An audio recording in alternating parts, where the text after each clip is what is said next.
जी, नमस्कार। रूप स्टडी एको में आपका स्वागत है। Madhya Pradesh food safety officer complete course श्रृंखला के अंतर्गत आज की हमारी यूनिट 5 रहने वाली है, जिसमें भारतीय कृषि प्रणाली के बारे में हम विस्तृत से चर्चा करने वाले हैं। जिसमें सिलेबस की बात करें तो जिसमें भारत की कृषि की स्थिति, पारंपरिक एवं आधुनिक कृषि प्रणालियों के प्रकार, खेती प्रणाली के घटक, खेती आधारित आजीविका प्रणाली, फसलें, फसल प्रणाली, पशुधन जिसमें डेयरी, सुअर, बकरी पालन, कुक्कुट पालन, बतख पालन प्रणाली है।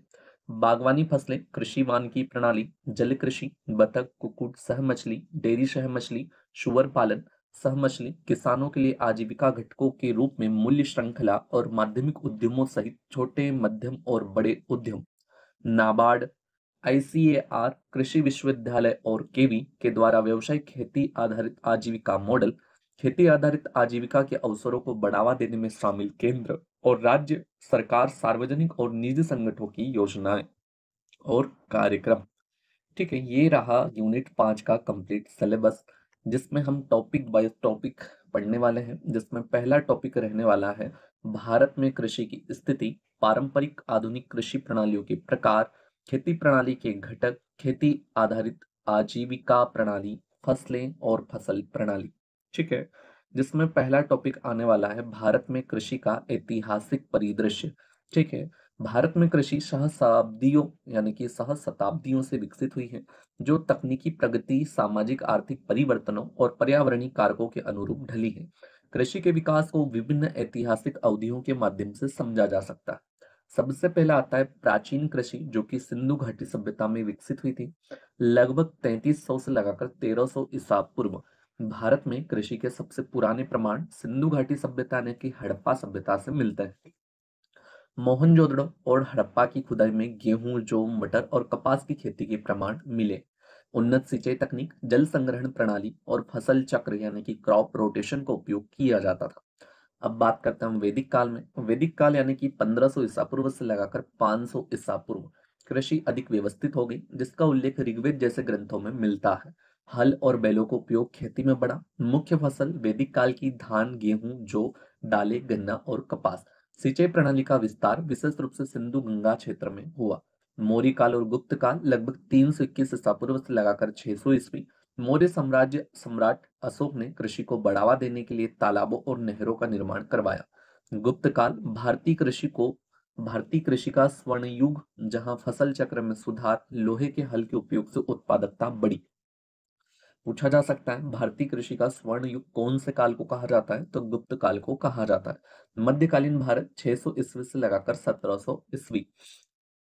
दिल्ली सल्तनत और मुगल काल, मध्य एशिया और फारस से केसर, गन्ना, फल जैसे नई फसलें आई। मुगलों ने बड़े पैमाने पर सिंचाई नहरों का निर्माण करवाया। अकबर ने भूमि राजस्व सुधार जब्ती प्रणाली लागू की, जिससे कृषि संगठित हुई। औपनिवेशिक काल 1757 से लगाकर 1947। ब्रिटिश शासन ने भारतीय कृषि का व्यवसायीकरण किया, जिससे ध्यान नकदी फसलों जैसे कपास, जूट, नील, चाय के निर्यात पर केंद्रित हुआ। भूमि राजस्व प्रणाली, जमींदारी, रैयतवाड़ी ने किसानों पर भारी कर लगाया, जिससे कृषि संकट और अकाल उत्पन्न हुआ। नई फसलें जैसे आलू, मक्का, तंबाकू पेश की गई। सिंचाई और रेलवे नेटवर्क का विस्तार हुआ, जिससे कृषि व्यापार बढ़ा। स्वतंत्रता के बाद की कृषि 1947 के बाद, हरित क्रांति 1960 से 1980 का दशक।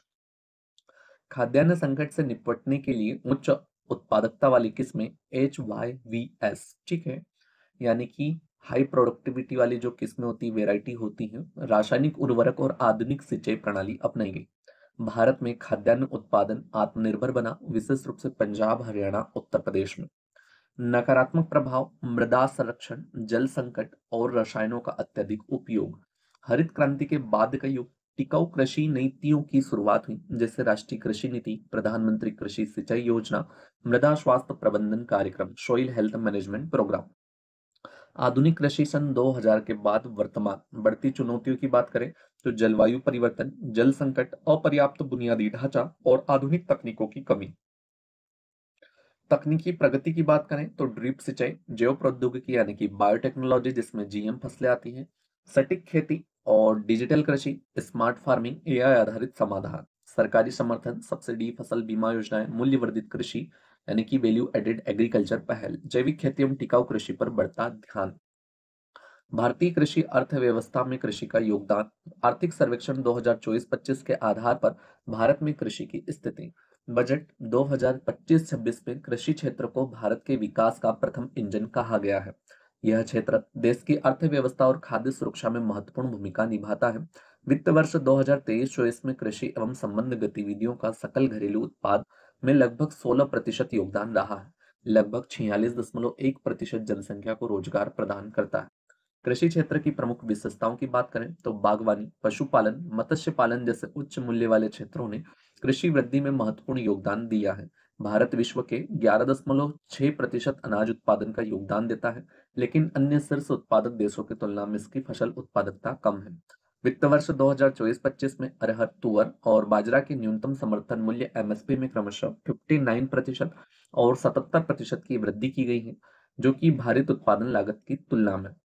बीज गुणवत्ता और उर्वरकों का उपयोग महत्वपूर्ण अंतर देखते हैं। 2023-24 में भारतीय कृषि अनुसंधान परिषद यानी कि आईसीएआर ने 81 फसलों के लिए 1.06 लाख क्विंटल ब्रीडर बीज का उत्पादन किया।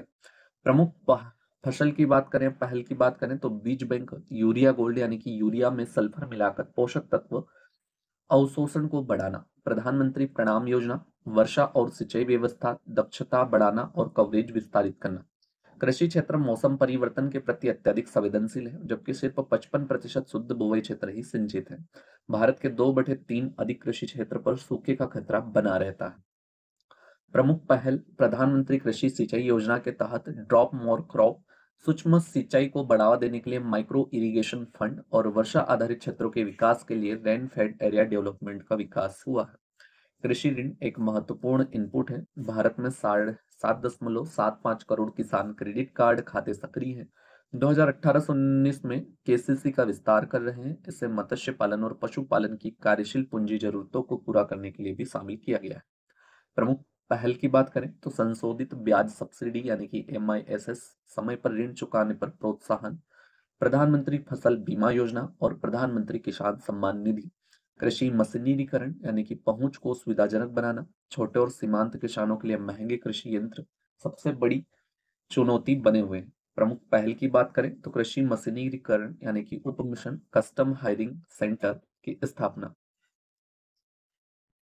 फार्म मशीनरी बैंक किराए पर मशीनरी उपलब्ध करवाना, महिला स्वयं सहायता समूह को ड्रोन उपलब्ध कराना। कृषि विस्तार सेवाएं बात करें, सशक्तिकरण माध्यम जिसमें कृषि विस्तार सेवाएं किसानों तक नवीनतम तकनीक, टिकाऊ कृषि पद्धतियों को पहुंचाने में महत्वपूर्ण भूमिका निभाती है। प्रमुख पहल की बात करें तो कृषि विस्तार पर उप मिशन कृषि ज्ञानवर्धन, उद्यमशीलता को बढ़ावा और उत्पादकता में वृद्धि, कृषि विपणन अवसंरचना में सुधार, कृषि विपणन अवसंरचना उप योजना, कृषि अवसंरचना कोष, राष्ट्रीय कृषि बाजार इनाम योजना। कृषि में जलवायु कार्रवाई अध्ययनों के अनुसार यदि वार्षिक तापमान में 2 डिग्री सेल्सियस वृद्धि और वार्षिक वर्षा में 7% वृद्धि होती है तो 2099 तक भारतीय कृषि उत्पादकता में 8 से 12% तक की गिरावट हो सकती है। प्रमुख पहल की बात करें तो राष्ट्रीय सतत कृषि मिशन, परंपरागत कृषि विकास योजना, पूर्वोत्तर क्षेत्र के लिए जैविक मूल्य श्रृंखला विकास मिशन, संबंध क्षेत्र में कृषि को मजबूत बनाने की क्षमता। मत्स्य पालन क्षेत्र ने 8.7% की सर्वोत्तम वृद्धि वार्षिक वृद्धि दर्ज की है। इसके बाद पशुपालन क्षेत्र की वृद्धि दर 8% रही है। राष्ट्रीय गोकुल मिशन पशुधन स्वास्थ्य एवं रोग नियंत्रण कार्यक्रम, प्रधानमंत्री मत्स्य संपदा योजना, मत्स्य एवं जल कृषि अवसंरचना विकास कोष। सहकारी समिति की बात करें, संस्थागत सुदृढ़ीकरण तो सहकारी समिति कृषि ऋण बैंकिंग आवास महिला कल्याण जैसे विभिन्न क्षेत्रों में महत्वपूर्ण भूमिका निभाती। प्रमुख पहल की बात करें तो प्रथम कृषि ऋण समितियों के लिए मॉडल की उप नियमों की शुरुआत, पैक्स को कॉमन सर्विस सेंटर में परिवर्तित करना, सहकारी समितियों के तहत खुदरा पेट्रोल डीजल आउटलेट एवं माइक्रो एटीएम की स्थापना। खाद्य प्रसंस्करण उद्योग अर्थव्यवस्था के लिए महत्वपूर्ण, संगठित क्षेत्र में कुल रोजगार का 12.41% खाद्य प्रसंस्करण उद्योग से आता है। FY24 में कृषि खाद्य निर्यात भारत के कुल निर्यात का लगभग 11.7% रहा है। प्रसंस्कृत खाद्य निर्यात का हिस्सा कृषि खाद्य निर्यात FY18 में 14.9% से बढ़कर FY24 में 23.4% हो गया है। प्रमुख पहल की बात करें तो प्रधानमंत्री किसान संपदा योजना, खाद्य प्रसंस्करण के लिए उत्पादन आधारित योजना, प्रधानमंत्री सूक्ष्म खाद्य प्रसंस्करण उद्यम औपचारिकरण योजना, फसल उत्पादन का अनुमान 2022-23, कृषि एवं किसान कल्याण विभाग द्वारा जारी 2022-23 के अंतिम फसल उत्पादन अनुमानों के अनुसार खाद्य उत्पादन 3,296.87 लाख टन के रिकॉर्ड स्तर पर पहुंचा। यह 2021-22 में 3,156.16 लाख टन की तुलना में 140.71 लाख टन अधिक है। पिछले वर्षों में 2017-18 से 2021-22 के औसत से 308.69 लाख टन अधिक है। ठीक है, अब ये जो आपको टेबल्स बताई गई हैं, इनका विस्तृत अध्ययन आप स्वयं से कर लीजिएगा। ठीक है, हम बढ़ते हैं आगे की ओर। इसमें कुछ चीजें ध्यान देने योग्य हैं। डाटा थोड़ा पुराना है, इसमें आपको ये करना है कि थोड़ा अपडेटेड डाटा याद करके जाना है। जिसमें राइस में प्रथम स्थान तेलंगाना का होता है, यूपी, वेस्ट बंगाल। ठीक है, वेट यानी गेहूं में उत्तर प्रदेश, मक्का में कर्नाटक। ठीक है, तुअर में होता है कर्नाटका। उसके बाद में होता है ग्राम यानी कि Madhya Pradesh, total pulse Madhya Pradesh, total food grains Uttar Pradesh, Madhya Pradesh second स्थान पर है। ठीक है, इसी प्रकार सारी चीजों में याद करके जाइएगा। सोयाबीन मध्य प्रदेश होता है, कॉटन गुजरात होता है, जूट वेस्ट बंगाल होता है। पारंपरिक और आधुनिक कृषि प्रणालियों की प्रकार की बात करें, जिसमें कृषि फसलों की खेती और खाद्य एवं कच्चे माल के लिए पशुपालन करने की प्रक्रिया है। यह कृषि का एक महत्वपूर्ण भाग है। कृषि प्रणाली विभिन्न कृषि उपक्रमों जैसे फसल प्रणाली, पशुपालन, सुअर पालन, मत्स्य पालन, कुक्कुट पालन, मधुमक्खी पालन, वानिकी आदि का एकीकरण है, जिसका उद्देश्य उपलब्ध संसाधनों का सर्वोत्तम उपयोग करना, किसानों की समृद्धि सुनिश्चित करना। कृषि प्रणाली की अवधारणा की बात करें तो विभिन्न कृषि उपक्रमों से लाभ अर्जित करना, भूमि की उत्पादकता बनाए रखना, पर्यावरण की गुणवत्ता सुरक्षित करना और जैव विविधता और पारिस्थितिक संतुलन को बनाए रखना। पारंपरिक कृषि प्रणालियों की बात करें तो कृषि हजार वर्षों पहले से शुरू हुई थी, लेकिन इसकी सह उम्र पता नहीं है। कृषि के विकास से नवपाषाण क्रांति का जन्म हुआ, जिसमें लोगों ने घुमंतु जीवन को त्याग कर स्थायी बस्तियां बसाई, जिसमें झूम कृषि देखते हैं पहले, शिफ्टिंग कल्टीवेशन। ठीक है, झूम कृषि एक प्राचीन कृषि पद्धति है जो एशिया प्रशांत क्षेत्र के उप सहारा देशों सहित कई हिस्सों में पाई जाती है। इसमें किसी भूमि पर एक निश्चित समय, आमतौर पर एक कृषि मौसम के लिए खेती की जाती है और फिर उसे कुछ वर्षों तक पड़ती छोड़ दिया जाता है, जबकि अन्य भूखंडों पर खेती की जाती है। झूम कृषि के ऐतिहासिक प्रमाण की बात करें तो 9,000 वर्ष पुराने जल निकासी खाइयों के अवशेष न्यू गिनी के ऊंचाई वाले क्षेत्रों में मिले हैं, जो प्रारंभिक कृषि गतिविधि का संकेत देते हैं। मध्य अफ्रीका के वन सफाई के रिकॉर्ड बताते हैं कि कृषि प्रणाली 3,000 वर्ष पहले से अस्तित्व में हो सकती है। ठीक है, मॉर्बिलिटी क्या कहती है, यानी कि मॉबरली 1983 से। झूम कृषि की प्रमुख विशेषताएं, बहुकारक दृष्टिकोण। यह प्रणाली केवल उत्पादकता पर ध्यान केंद्रित करने के बजाय सांस्कृतिक विशेषताओं, पारंपरिक आदतों और प्रेरणाओं को भी शामिल करती है। पर्यावरण अनुकूलन यानी कि इन्वायरमेंटल एडॉप्टेशन बढ़ती अवधि मिट्टी को पुनः उपजाऊ बनाने का अवसर देती है। छिद्रयुक्त मिट्टी जो उच्च जल धारण क्षमता वाली होती है, भूमि की गुणवत्ता में सुधार करती है। सरल उपकरण और श्रम प्रधान विधियां, इसमें पारंपरिक उपकरणों का उपयोग किया जाता है। खेती के लिए सामूहिक श्रम का सहारा लिया जाता है, विशेष रूप से आदिवासी समुदायों। रिश्तेदारी और भूमि स्वामित्व, तो भूमि सामुदायिक स्वामित्व में होती है। इसका वितरण रिश्तेदारी के आधार पर किया जाता है। सांस्कृतिक और धार्मिक परंपरा, इस कृषि प्रणाली से जुड़े विभिन्न चरणों में अनुष्ठान, त्योहार और आनंद उत्सव मनाया जाता है। यह आदिवासी समूह द्वारा प्रचलित है, जैसे जुवांग, कांद, मालेर, बेगा, कनिक्कर और मलयराया। ठीक है, झूम कृषि के अन्य नाम स्वीडन कृषि, स्लेश एंड बर्न कृषि आदि कहा जाता है। कुछ लोकल नेम्स हैं अराउंड वर्ल्ड, जिसमें झूम कृषि को क्या क्या कहते हैं। जैसे राई, राई कहाँ कहा जाता है, वियतनाम में कहा जाता है। तावी कहाँ कहा जाता है, तो वो कहा जाता है मेडागास्कर में तावी कहा जाता है। कॉन्गो में इसे क्या कहते हैं, माजोले, माजोले। फांग इसमें कहते हैं इक्वेटोरियल अफ्रीकन कंट्रीज में। ठीक है, वेस्टर्न अफ्रीका में इसे लोगन कहते हैं। कोमाइल मैक्सिको में कोमाइल कहा जाता है। मिलिपा यानी कि यूकाटन और ग्वाटेमाला में मलिप्पा कहा जाता है। और रोका ब्राजील में कहा जाता है। ब्राजील में क्या होता है, रोका होता है। कानुको वेनेजुला में होता है। ठीक है, उसके बाद में होता है चेना, चेना श्रीलंका में होता है। हुमा जावा एंड इंडोनेशिया में होता है। तमरई टम राई थाईलैंड में कहा जाता है। ये कुछ नाम जो झूम कृषि के हैं ये भी आप देख सकते हैं। कहाँ पर क्या कहा जाता है? पोडू आंध्र प्रदेश में कहा जाता है। उड़ीसा में से कमान, विनिगा और धावी कहा जाता है। ठीक है। झूम नॉर्थ ईस्टर्न इंडिया में कहा जाता है। दीपा कहाँ कहा जाता है? तो वो कहा जाता है बस्तर डिस्ट्रिक्ट। बस्तर डिस्ट्रिक्ट कहाँ होता है? तो हमेशा मध्य प्रदेश छत्तीसगढ़ की सीमा पर दीपा। अब हम बात करते हैं टेरेस खेती। टेरेस खेती। टेरेस खेती एक कृषि पद्धति है जिसमें पहाड़ी या ढलान भूमि पर सीढ़ीदार खेतों का निर्माण किया जाता है। इसका उद्देश्य मृदा अपरदन को रोकना, जल संरक्षण करना और उत्पादकता को बढ़ाना है। मुख्य विशेषताओं की बात करें तो मृदा अपरदन को रोकता है, जल के बहाव को धीमा करके ऊपरी मिट्टी के क्षरण को कम करता है। जल संरक्षण में सहायक है, यानी कि विशेष रूप से शुष्क क्षेत्रों में नमी बनाए रखने में मदद करता है।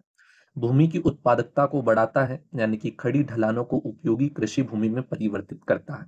टेरेस खेती करने वाले क्षेत्र भारत के पूर्वोत्तर राज्य जैसे नागालैंड, मेघालय, मिजोरम, हिमाचल प्रदेश और उत्तराखंड। पूछ सकते हैं कि कौन से राज्यों में टेरेस खेती की जाती है? तो ये भारत के पूर्वोत्तर राज्य नागालैंड, मेघालय, मिजोरम, हिमाचल प्रदेश और उत्तराखंड है। विश्व स्तर पर चीन, जहां पर लॉन्गजी राइस टेरेस, पेरू में इंका टेरेस और फिलीपींस में बनौ राइस टेरेस की खेती की जाती है। ठीक है। अब हम बात करते हैं घुमंतू पशुपालन की, यानी कि नॉमेडिक हेरिडिंग। ठीक है। घुमंतू पशुपालन एक आजीविका आधारित कृषि प्रणाली है जिसमें चरवाहे अपने पशुओं को चारागाह और जल स्रोतों की खोज में एक स्थान से दूसरे स्थान पर ले जाते हैं। यह मुख्य रूप से शुष्क और अर्ध शुष्क क्षेत्रों में प्रचलित है जहां स्थायी कृषि संभव नहीं होती। मुख्य विशेषताएं मौसमी प्रवास, यानी कि चरवाहे ऋतु के अनुसार स्थान परिवर्तन, यानी कि ट्रांसह्यूमन्स पैटर्न अपनाते हैं। प्रमुख पशु जिसमें गाय, भेड़, बकरी, ऊंट, याक और रेंडियर होता है। कम उत्पादनशीलता, यह मुख्य रूप से आत्मनिर्भरता के लिए किया जाता है, न कि वाणिज्यिक उद्देश्यों के लिए। प्राकृतिक चारागाहों पर निर्भरता, कोई स्थायी चारागाह भूमि नहीं होती है। उदाहरण के लिए भारत और राजस्थान के रेबारी और रायका समुदाय लगभग 2 लाख ऊंट और भेड़ चराते हैं। लगभग 2 लाख रेबारी और रायका समुदाय। अफ्रीका में केन्या और तंजानिया की मसाई जनजाति के पास लगभग 30 लाख से अधिक मवेशी है। ठीक है। अब बात करते हैं मिश्रित खेती की, यानी कि मिक्स्ड फार्मिंग। इस प्रणाली में फसल और पशुपालन को एक साथ किया जाता है। ऐसा नहीं कि दो या दो से अधिक फसलों को उगाया जाता है। मिश्रित खेती वह खेती है जिसमें फसलों और पशुपालन को एक साथ किया जाता है ताकि संसाधनों का अधिकतम उपयोग हो सके। ये होती है मिश्रित कृषि। फसल अवशेष पशुओं के बारे में चारे के रूप में उपयोग होते हैं, जबकि पशुओं की खाद मिट्टी की उर्वरता को बढ़ाती है। आय का विविधीकरण होता है जिससे जोखिम कम होते हैं। मुख्य रूप से समशीतोष्ण और उष्ण कटिबंधीय क्षेत्रों में प्रचलित होती है। उदाहरण की बात करें तो भारत में पंजाब और हरियाणा में होती है गेहूं प्लस डेयरी। ठीक है। यूरोप, यूके, फ्रांस में मिश्रित फसल प्लस पशुपालन। अमेरिका और मिडवेस्ट में मक्का प्लस पशुपालन होता है। चुनौतियों की बात करें तो उसमें उच्च निवेश की आवश्यकता है। फसलों और पशुओं के प्रबंधन का अच्छा ज्ञान आवश्यक होना चाहिए। ठीक है। आत्मनिर्भर, यानी कि जीविका आधारित कृषि। ठीक है। सब्सिस्टेंस फार्मिंग, यह एक कृषि प्रणाली है जिसमें किसान मुख्य रूप से अपने स्वयं के उपभोग के लिए फसल उगाते हैं, न कि व्यापारिक लाभ के लिए। यानी कि खुद क्या खर्चा पानी निकले, खुद खा पी पाए, उसके लिए किसान ये आत्मनिर्भर जीविका आधारित कृषि करते हैं।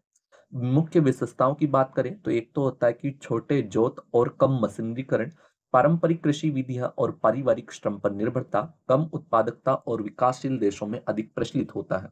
भारत में बिहार, झारखंड और छत्तीसगढ़ में की जाने वाली कृषि होती है। अफ्रीका में इथोपिया और नाइजीरिया देश में होती है और एशिया में नेपाल और म्यांमार देश में की जाती है। आत्मनिर्भर आजीविका आधारित कृषि।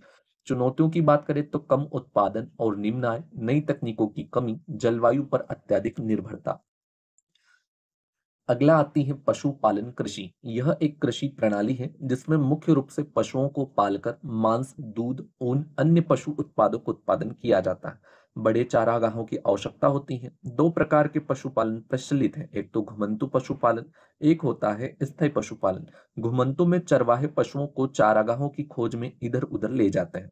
निश्चित स्थानों पर स्थायी चारागाह फार्म होते हैं जो कहलाती है स्थायी पशुपालन। उदाहरण भारत राजस्थान जहां रेबारी ऊंट पालते हैं, गुज्जर गाय भैंस पालते हैं। अफ्रीका केन्या के मसाई चाह सहारा के तुआरेग जनजाति दोनों अलग अलग। अर्जेंटीना में पंपास क्षेत्र में मवेशी फार्मिंग के लिए प्रसिद्ध होता है। चुनौतियों की बात करें तो अत्यधिक चराई से मृदा का क्षरण होता है। ठीक है। रेगास्तनीकरण यानी कि डेजर्टिफिकेशन और जल संकट। ठीक है। अब बात करते हैं हम आर्द्र भूमि कृषि। वेटलैंड फार्मिंग क्या होता है? तो यह उन क्षेत्रों में की जाने वाली कृषि पद्धति है जहां जल स्तर अधिक होता है, जैसे दलदली भूमि, आर्द्र भूमि और बाढ़ क्षेत्र। ठीक है। मुख्य विशेषताओं की बात करें तो धान चावल प्रमुख फसल होती है क्योंकि यह जल भराव में उगती है। टेरेसिंग बांध और जल निकासी नियंत्रण आवश्यक होते हैं। एशिया में धान मछली का पालन को एक साथ जोड़ा जाता है। अब हम बात कर लेते हैं उदाहरण की। तो उदाहरण भारत में पश्चिम बंगाल, केरल जहां पर प्रोकल्ली धान खेती, चीन में यांगत्जी नदी घाटी या चंबल मछली खेती, बांग्लादेश मानसून के दौरान तैरती कृषि प्रणाली फ्लोटिंग एग्रीकल्चर। चुनौतियों की बात करें तो बाढ़ का खतरा, लवणता की समस्या और जल प्रबंधन की कठिनाइयां। अब अगली आती है शुष्क भूमि कृषि। शुष्क भूमि कृषि क्या होती है? यह कम वर्षा 750 मिमी प्रति वर्ष से कम, ठीक है, वाले क्षेत्रों में बिना सिंचाई की जाने वाली कृषि पद्धति। मुख्य विशेषताएं सूखा रोधी फसलें जैसे बाजरा दालें तिलहन से उगाई जाती हैं। नमी संरक्षण तकनीकों में मल्चिंग गहरी जुताई वाली फसलें का उपयोग किया जाता है। मृदा अपरदन को रोकने के लिए समोच्च खेती और बांध बनाए जाते हैं। भारत में राजस्थान जहां बाजरा ज्वार, महाराष्ट्र में दालें एवं तिलहन, अमेरिका की ग्रेट प्लेन्स में गेहूं उत्पादन, ऑस्ट्रेलिया के सेमी एरिड क्षेत्रों में गेहूं की खेती। चुनौतियों की बात करें तो फसल विफलता का उच्च जोखिम होता है और मृदा का क्षरण मानसून पर अत्यधिक निर्भर करता है। अगली आती है चिनाम्पा प्रणाली। मोस्ट आईएमपी है चिनाम्पा प्रणाली। यह मेक्सिको के एजेंटेक लोगो द्वारा विकसित एक पारंपरिक तैरती कृषि प्रणाली है। छोटे आयताकार कृत्रिम द्वीप उथली झीलों पर बनाए जाते हैं। झील की तलछट में उच्च जैविक उर्वरता प्राप्त होती है। केनाल नहरें प्राकृतिक सिंचाई प्रदान करती हैं। मेक्सिको में यानी कि जोचिमिल्को विरासत स्थल में आज भी चिनप्पा प्रणाली प्रचलित है। एंडीज इसी तरह की ऊंची क्यारियां कृषि पद्धति पर प्रचलित है। बांग्लादेश बाढ़ प्रभावित क्षेत्रों में तैरती कृषि प्रणाली अपनाई जाती है। चुनौतियों की बात करें तो शहरीकरण से चिनप्पा क्षेत्रों को खतरा है और जल स्रोतों को प्रदूषण। अब देखते हैं अंतर फसल प्रणाली, इंटरक्रॉपिंग। एक ही खेत में दो या दो से अधिक फसलों को एक साथ उगाने की विधि जिसमें उत्पादकता अधिक हो सके। नाइट्रोजन स्थिरीकरण फसलें जैसे दलहन मिट्टी की उर्वरता बढ़ाती है। जैव विविधता बढ़ने से कीट एवं रोगों में कमी आती है। उपलब्ध भूमि का अधिकतम उपयोग होता है। उदाहरण भारत में मक्का प्लस लोबिया, गन्ना प्लस सरसों का उत्पादन होता है। अफ्रीका में मक्का प्लस बीन्स आम अंतर फसल प्रणाली। चीन में चावल और अजोला एक नाइट्रोजन स्थिरीकारक जलीय पौधा होता है अजोला। चुनौतियों की बात करें तो फसल संगतता की जानकारी आवश्यक होती है। पोषक तत्वों के लिए प्रतिस्पर्धा हो सकती है। अब हम बात करते हैं पार्माकल्चर। पार्माकल्चर एक सतत कृषि पद्धति है जो प्राकृतिक पारिस्थितिक तंत्र, जैव विविधता और आत्मनिर्भरता पर आधारित है। बाहरी इनपुट न्यूनतम और रासायनिक उर्वरक और कीटनाशक से बचाव करती है। बहुफसली प्रणाली कृषि वानिकी और जल संरक्षण तकनीकों का उपयोग करती है। मृदा स्वास्थ्य और पुनर्नियोजित कृषि पर जोर देती है। उदाहरण की बात करें तो भारत आंध्र प्रदेश प्राकृतिक खेती कार्यक्रम के तहत पार्माकल्चर को बढ़ावा दिया जा रहा है। ऑस्ट्रेलिया 1970 के दशक में बिल मॉलिसन और डेविड हॉल्मग्रेन द्वारा विकसित की गई थी। ठीक है। अफ्रीका केन्या युगांडा जलवायु कृषि के रूप में उपयोग होता है। चुनौतियों की बात करें तो प्रारंभिक सेटअप महंगा होता है, तकनीकी ज्ञान आवश्यक होता है। अब आता है सिल्वो पास्चर प्रणाली। सिल्वो पास्चर प्रणाली क्या होती है? तो यह वृक्षारोपण और पशु चारण का संयोजन जिससे कृषि की स्थिरता बढ़ती है। पेड़ पशुओं के लिए छाया प्रदान करते हैं जिससे गर्मी का तनाव कम होता है। दलहनी वृक्ष मृदा उर्वरता को बढ़ाते हैं। चारागाहों में वृक्ष जोड़ने से वनों की कटाई कम होती है। भारत कर्नाटक जिसमें भेड़ पालन और बबूल के पेड़ होते हैं। अमेरिका जिसमें दक्षिण पूर्वी राज्यों में सिल्वो पास्चर प्रचलित है। लेटिन अमेरिका जहां ब्राजील में मवेशी पालन और वृक्षारोपण को जोड़ा गया है। चुनौतियों की बात करें तो पेड़ों में स्थापित करने में समय लगता है, भूमि प्रबंधन की आवश्यकता होती है। मिल्पा प्रणाली क्या होती है? तो मेसो अमेरिका जिसमें मैक्सिको और मध्य अमेरिका की पारंपरिक स्थानांतरित कृषि प्रणाली है जिसमें थ्री सिस्टर्स क्रॉपिंग यानी कि तीन बहनें मक्का बीन्स और कद्दू एक साथ उगाए जाते हैं। मिट्टी की उर्वरता को बनाए रखने के लिए प्राकृतिक पर्तीकरण प्रणाली अपनाई जाती है। बहुफसली प्रणाली से पोषक तत्व चक्र संतुलित रहता है। मेक्सिको यानी कि मयाओ द्वारा सदियों से उपयोग की जाने वाली प्रणाली है। ग्वाटेमाल और होंडुरास आज भी छोटे किसान इस पद्धति को उपयोग करते हैं। भारत उत्तर पूर्व में झूम यानी कि स्थानांतरित कृषि से मिलती जुलती प्रणालियां हैं।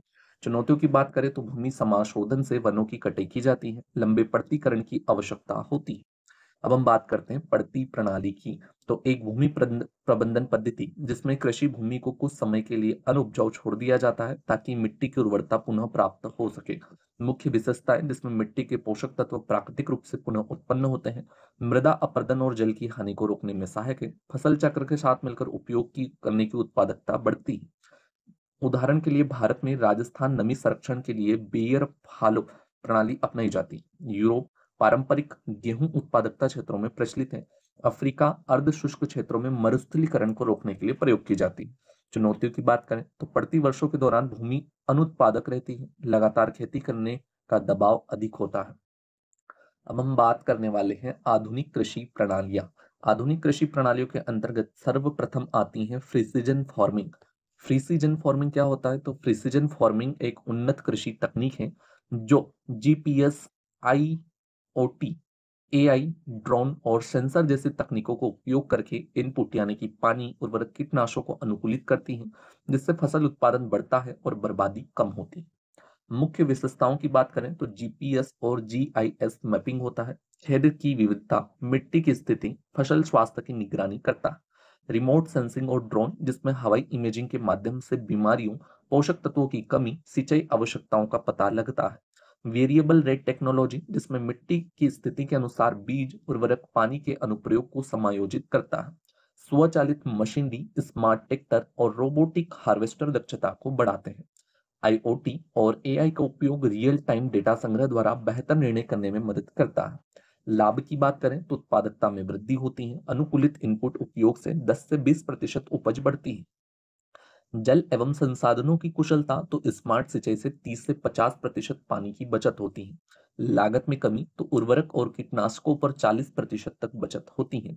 पर्यावरणीय लाभ यानी कि रासायनिक अपवाह को कम करता है, मिट्टी के स्वास्थ्य में सुधार करता है।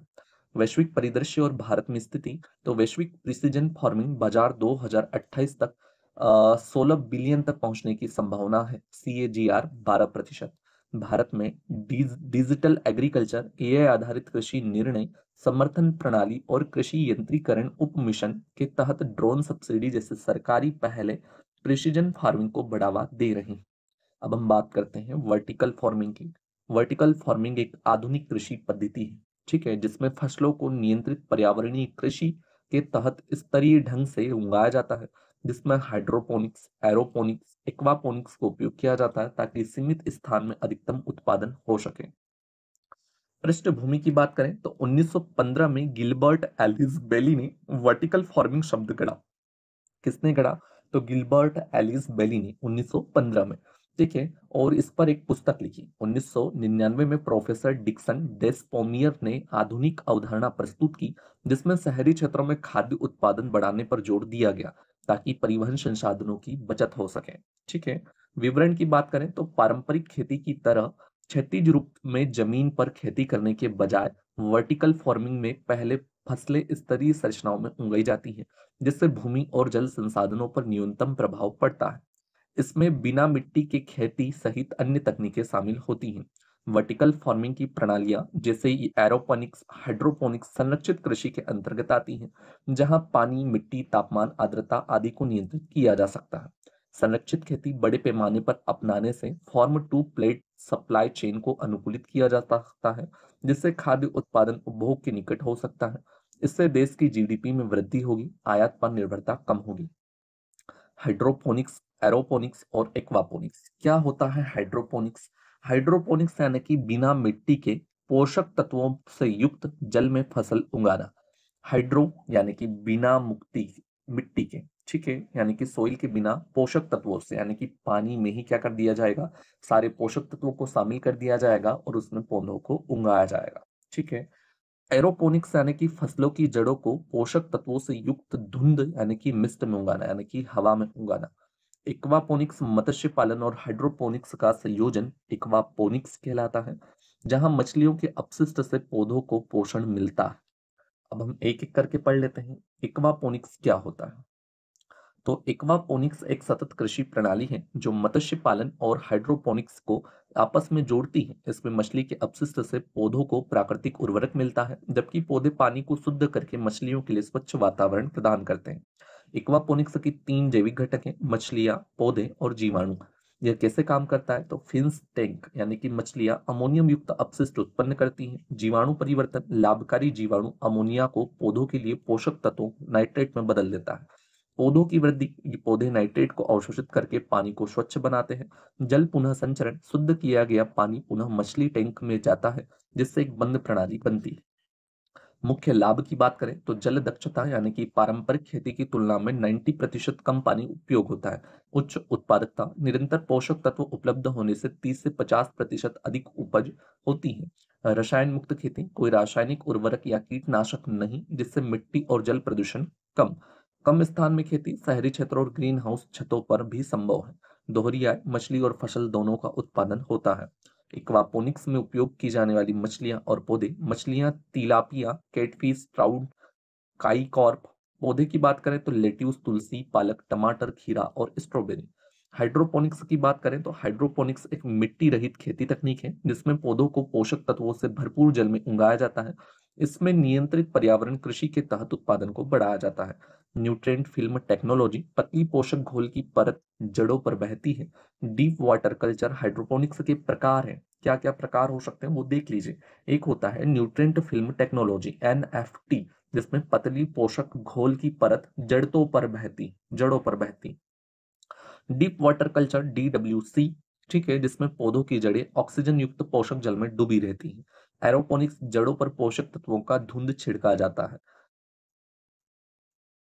ईब एंड फ्लो, बाढ़ और निकासी प्रणाली, पोषक तत्वों की समय समय पर बाढ़ और निकासी।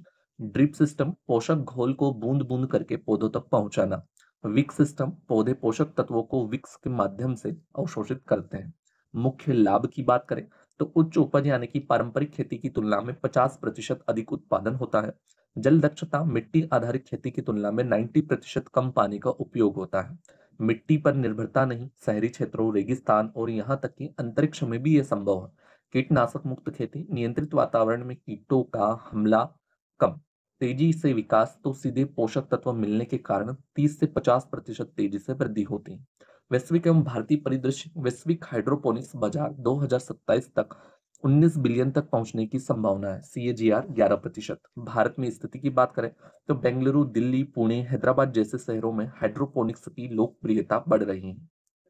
झुंगा, फ्रेंड्स एंड ग्रीन, ठीक है, फ्यूचर फॉर्म्स, लेट सेटर, एग्रीटेक जैसे स्टार्टअप इस क्षेत्र में काम कर रहे हैं। सरकारी समर्थन: केंद्रीय कृषि अभियांत्रिकी संस्थान और राज्य बागवानी शहरी मिशन और ऊर्ध्वाधर वर्टिकल खेती को बढ़ावा दे रहे हैं। अब हम बात करते हैं एरोपोनिक्स की। एरोपोनिक्स क्या होता है? तो एरोपोनिक्स एक पर्यावरण अनुकूलन खेती प्रणाली है जिसमें पौधों की जड़ें हवा में निलंबित रहती हैं और बिना मिट्टी के उच्च आर्द्रता वाले वातावरण में उगती है। तरीका हाइड्रोपोनिक्स की एक शाखा है जिसमें न तो कोई बढ़ने का माध्यम यानी कि ग्रोविंग मीडियम होता है, ना ही बहता हुआ जल। पौधों की जड़ें पर पोषक तत्व का धुंध छिड़का जाता है। किसान तापमान, नमी, पीएच स्तर और जल चालकता को नियंत्रित कर सकते हैं। मुख्य लाभ की बात करें तो जल उर्वरता और कीटनाशकों की बचत।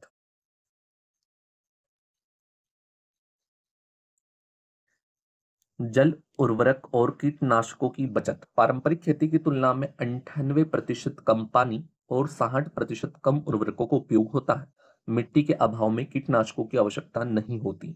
तेजी से उपज की बात करें तो एरोपोनिक फसलें 3 गुना तेजी से बढ़ती हैं और उपज अधिक होती है। जलवायु प्रभाव से बचाव: बंद वातावरण में कीटों, टिड्डियों और हीट वेव जैसी समस्याओं से बचाव होता है। मुख्य चुनौतियों की बात करें तो तकनीकी निर्भरता: एरोपोनिक्स अत्यधिक तकनीक पर आधारित प्रणाली है। गहरी समझ की आवश्यकता यानी कि प्रणाली को समझ स्थापित या स्थापित एवं संचालित करने में विशेष ज्ञान की आवश्यकता होती है, समझ की आवश्यकता होती है। गलत पोषक समाधान देने पर पौधे नष्ट हो सकते हैं। महंगी तकनीक यानी कि एरोपोनिक्स स्थापित करने में महंगा है। इसकी लागत लगभग 8 करोड़ प्रति हेक्टेयर हो सकती है। निरंतर निगरानी की आवश्यकता: तो पौधों के पीएच स्तर और पोषक तत्व घनत्व को लगातार नियंत्रित करना आवश्यक है क्योंकि कोई बढ़ने का माध्यम उपलब्ध नहीं होता। जैविक खेती की बात करें तो संयुक्त राज्य अमेरिका के कृषि विभाग यूएसडीए के अनुसार जैविक खेती एक ऐसी प्रणाली है जो मुख्य रूप से सिंथेटिक इनपुट यानी कि उर्वरक, कीटनाशक आदि के उपयोग को समाप्त करती है और फसल चक्र और फसल अवशेष, पशु खाद, जैविक अपशिष्ट और पोषक तत्वों को सक्रिय करने की जैविक प्रणाली पर निर्भर करती है। भारत में जैविक खेती कोई नई पद्धति नहीं है, इसे प्राचीन काल से अपनाया जा रहा है। वर्तमान में भारत में कुल जैविक खेती क्षेत्र के 33वें स्थान पर और कुल कृषि भूमि में जैविक फसलों के अनुपात के मामले में 88 यानी कि 88वें स्थान पर है। भारत में जैविक खेती के सिद्धांत जैविक खेती इन सिद्धांतों पर आधारित है जो इससे अधिक प्रभावी बनाते हैं। पहला होता है स्वास्थ्य का सिद्धांत, पारिस्थितिक तंत्र, लोगों और समुदायों के स्वास्थ्य को बनाए रखना। पारिस्थितिकी का सिद्धांत पर्यावरण और पारिस्थितिक तंत्र के बीच संतुलन बनाए रखना। न्याय का सिद्धांत मानव संबंधों और जीवन की गुणवत्ता में सुधार करना। सतर्कता सिद्धांत पर्यावरण और भविष्य की पीढ़ियों की रक्षा के लिए सावधानी पूर्वक कृषि प्रबंधन करना। भारत में जैविक खेती की स्थिति तो मार्च 2024 तक भारत में 17.64 लाख हेक्टेयर जैविक खेती भूमि और 36.27 लाख हेक्टेयर भूमि जैविक रूपांतरण अंतर्गत है। जैविक किसानों की संख्या के मामले में भारत पहले स्थान पर और जैविक खेती के क्षेत्र में 9th पोजीशन पर है। सिक्किम दुनिया का पहला पूर्ण जैविक राज्य बना। क्वेश्चन पूछा जाता है भारत का पहला पूर्ण जैविक राज्य कौन सा है, तो सिक्किम। त्रिपुरा और उत्तराखंड ने भी इसी तरह के लक्ष्य निर्धारित किए हैं। पूर्वोत्तर भारत पारंपरिक रूप से जैविक रहा है और रासायनिक उर्वरकों का उपयोग बहुत कम है। भारत में लगभग 2.78 मिलियन हेक्टेयर भूमि जैविक खेती के अंतर्गत है, जो देश के कुल 140.1 मिलियन हेक्टेयर शुद्ध बोए गए क्षेत्र का 2% है। मध्य प्रदेश हेक्टेयर के मामले में यानी कि मिलियन हेक्टेयर 0.76 मिलियन हेक्टेयर क्षेत्र के साथ जैविक खेती में सबसे आगे है। भारत के कुल जैविक खेती के क्षेत्र में 27%। सिर्फ 3 राज्य मध्य प्रदेश, राजस्थान और महाराष्ट्र भारत के कुल जैविक खेती क्षेत्र का लगभग आधा हिस्सा रखते हैं। भारत से प्रमुख जैविक जैविक निर्यात अलसी, तिल, सोयाबीन, चाय, औषधि पौधे, चावल और दालें। प्रमुख निर्यात राज्य जिसमें असम, मिजोरम, मणिपुर और नागालैंड आते हैं। भारत में जैविक खेती को बढ़ावा देने वाली योजनाएं तो जिसमें आता है mission organic value chain development for north east region, MOVCD, यानी कि mission organic value chain development for north east region. परंपरागत कृषि विकास योजना PKVY और MOVCD। ठीक है, इसके बाद आते हैं participatory guarantee system PGS, national programme for organic production NPOP के तहत प्रमाणन को बढ़ावा देते हैं। PGS घरेलू बाजारों और NPOP निर्यात बाजारों को लक्षित करता है। खाद्य सुरक्षा और मानक जैविक खाद्य विनियम 2017 ये NPOP और PGS मानकों पर आधारित है। उपभोक्ताओं को फसई जैविक भारत PGS ऑर्गेनिक इंडिया के लोगो वाले उत्पादों को खरीदना चाहिए। PGS ग्रीन यह उन उत्पादों को दिया जाता है जो रसायन मुक्त है और जैविक में रूपांतरण की प्रक्रिया में है, जो 3 साल का समय लेता है।